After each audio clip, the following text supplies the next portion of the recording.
Very good. Very good. Now, but your impression of this Omaha, Nebraska end of this story was that it was much larger and far more organized, and it had to involve some powerful people behind it in order to get this kind of pushback against you, correct? Well, the allegations were that the then rising, or in the 80s, the rising hope of the Black Republican Party, Black Hope in the Republican Party, a man called Lawrence King, right, who'd sung the national anthem at one of the Republican conventions in the mid-80s. He had infiltrated himself into one of the credit unions in Nebraska, and had, and this much is proven fact, had made off with some of its funds, a large proportion of its funds. They disappeared. And he subsequently went to prison for, I think, 15 years for that. The allegation from the young people was that he had been the moving force in providing children for abuse, both in Nebraska and particularly in flying them across to D.C.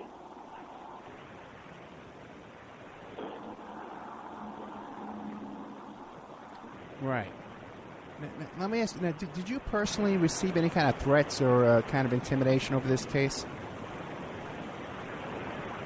I can't answer that definitively. We believed that at one point we were being followed. Okay. I can't prove that. I'm not a counter-surveillance specialist in any way, shape, or form. But my colleagues and I, because I wasn't out there on my own, we believed at one point we were towards the end of our filming, that we were being followed. And not in a particularly subtle way. That was in Nebraska. Mm-hmm.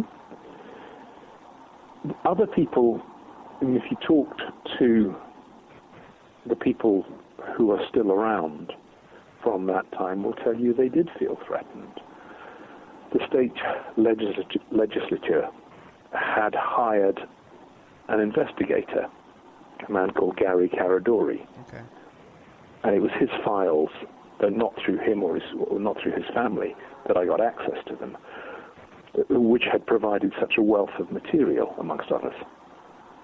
Gary Caradori had died in a, to the best of my knowledge, still slightly unexplained plane crash, light aircraft accident.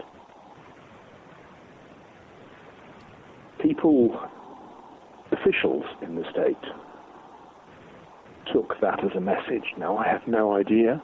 I can't prove one way or the other. Certainly, his family believed it had not been an innocent accident, and certainly some of the state officials believed that. Now, I've had Henry Vinson on my show. Sorry, say again? I've had Henry Vinson, the author of Confessions of a D.C. Madam, and he was involved with Larry King, and also Craig Spence. He's been involved in his story. Are you familiar with his book? No, I'm not. Okay. I mean, I have to say that the whole, once Discovery pulled out, right, the company that I worked for said, you're going to have to work on something else because, it had to pay the rent. So I haven't looked really at the Nebraska story for 20-something years. I have had contact with people who say they are Troy Bonner's family, who have been very nice in emails to me saying I shouldn't blame myself, but it's not going to change things. I will always blame myself for that. But I haven't looked at it since then. Well, Henry Vinson was connected with Larry King and also Craig Spence. Craig Spence and the Callboy Network certainly was something we came across and dealt with, yes. Right. Well, Craig Spence allegedly had Secret Service agents as his bodyguard. Again, it's impossible for me to say anything useful about that. Okay. All I know is that at the time when we were dealing with it, all credit card records which had been seized relating to one of the particular callboy networks in D.C. with which King was allegedly involved, all of those records had been sealed.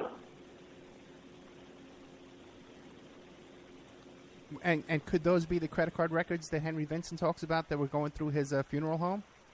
I have no idea. Okay. I'm sorry not to be more help on that. All I know is that we wanted to get access to them, and we weren't the only ones. There were other journalists trying to get access to them, but a court had sealed them, and they were never going to be unsealed. Interesting. Interesting that would be sealed when you had access to so much of this other information. Yeah, I mean, in fairness, courts do seal records. Sure. It does happen. I mean, it's happened in other cases I've worked on. It doesn't help find the truth, I don't think. In this case, it certainly didn't help find the truth. And it didn't help the young people in question. Now, looking back, though, a lot of people nowadays, when they talk about the Franklin case and Boys Town and Larry King and all these characters, did you have any chance to run across Ted Gunderson in that investigation? I've run across Ted Gunderson in another investigation. Okay. I'm trying to cast my mind back whether I came across him in connection with Franklin, and honestly, I cannot remember. But now John DeCamp, he's former Central Intelligence Agency. DeCamp was former special. I didn't know. I'm not sure he was CIA. John was very open about being part of Operation Phoenix, the Phoenix program rather, in Vietnam in the early '60s, and was close to the then director of the CIA. And in fact, he's on our film. John was, and I think this was one. Someone you know has probably experienced cancer, a heart attack, or stroke. The odds of experiencing one of these are high, which could result in bills for thousands of dollars in out-of-pocket expenses. How would you pay for it? With your savings? There is another option. It's called Active Care. Active Care is a supplemental health insurance policy that offers protection for covered cancer, heart attack, or stroke, and a choice of cash benefit options from $10,000 to $60,000. And with Active Care, the cash is yours to use as you see fit. Active Care is brought to you by Colonial Penn Life Insurance Company and is underwritten by Washington National Insurance Company. Get Active Care for cash, choice, and control. Visit colonialpenn.com for more information. This is a limited benefit policy. This policy has limitations and exclusions. For costs and complete details of coverage, visit colonialpenn.com. The days are getting shorter, and you can feel it in the air. Yes, it's that time of year. Pumpkin is finally back at Dunkin'. It's the cozy you've been craving all summer long, now in your cup at Dunkin'. Pick up all of your pumpkin favorites, like the signature pumpkin spice iced latte, or a pumpkin iced coffee, and bakery items like pumpkin donuts and muffins. Sip into something comfortable to celebrate the start of cozy season. Use the Dunkin' app for contactless ordering. America runs on Dunkin'. One of the things I found remarkable about John, John was a Republican, a lifelong Republican, and all of this involved the Republican Party. So he was, in that sense, he was dirtying his own political nest. And he had been a state senator, and he had been a very high-flying and well-paid lobbyist after that. And by championing the cases of Alicia Owen and Troy Bonner, who he briefly represented, and Paul Bonassi, it basically ruined him. And he wasn't the only one. Yeah, he's very hard to get a hold of right now. But now, it says here that he was an aide to former CIA Director William Colby. But now you're saying that he was part of Operation Phoenix in Vietnam? John was very open with me about and I think he's been open elsewhere about being part of the Phoenix program. Really? Okay, I'm not familiar with that. That he ever talked about that. I just interviewed Doug Valentine, who wrote the book about the Phoenix program, and he didn't mention the camp, but I guess it didn't come up. I'll have to talk with him about that. Well, I mean, John was not. This wasn't an unguarded moment. We talked about it long and hard, and we talked about it again when I made a film, utterly unrelated film, about Vietnam and about the end of the war and what happened to orphans at the end of the war in Saigon. And John certainly was not shy about his involvement in Phoenix, and I think he, to the best of my memory, he had mixed feelings about it. Okay, well, I would hope so. Now, so people who look back now at this Boys Town scandal and come to the conclusion that perhaps John DeCamp was a gatekeeper and was taking control, he was handling this investigation as sort of a cover-up. You would not endorse that kind of a theory? It's one of those. This is where people veer off into their own suppositions. Okay. I never saw anything which led me to believe that John wasn't 100% sincere. Now, if there is evidence which points to the contrary, then I just didn't see it then, and I haven't, as I say, I haven't followed this case since. I haven't seen it since. Okay. Now, very interesting. Now, you said that you ran into Ted Gunderson in another story. What was that? That was the ritual abuse. With a Keno. It wasn't a Keno. It was the McMartin preschool case. John was involved. Ted was involved in some aspect of part of the investigation into that, and that's where I ran across him. I know that I ran across him in dealing with that. Okay, well, can you describe you did a story about the McMartin case? The McMartin case featured in the book that I wrote, the one which was sued. The same one? Okay. And because the book examined evidence not just from the UK but from other parts of the world.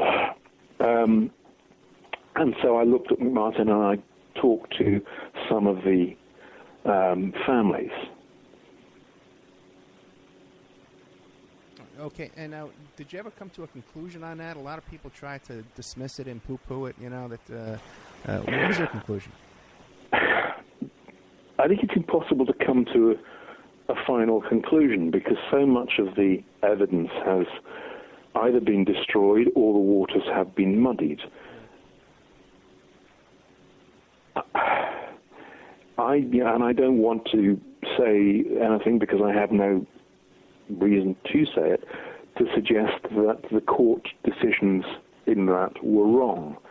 What I would say is that the sort of knee-jerk reaction and dismissal of the children's stories, or one part of them, there was and you must have heard this, and other people will have heard this.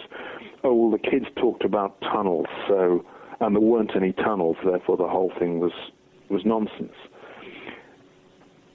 And the truth is, that isn't the truth. There was an independent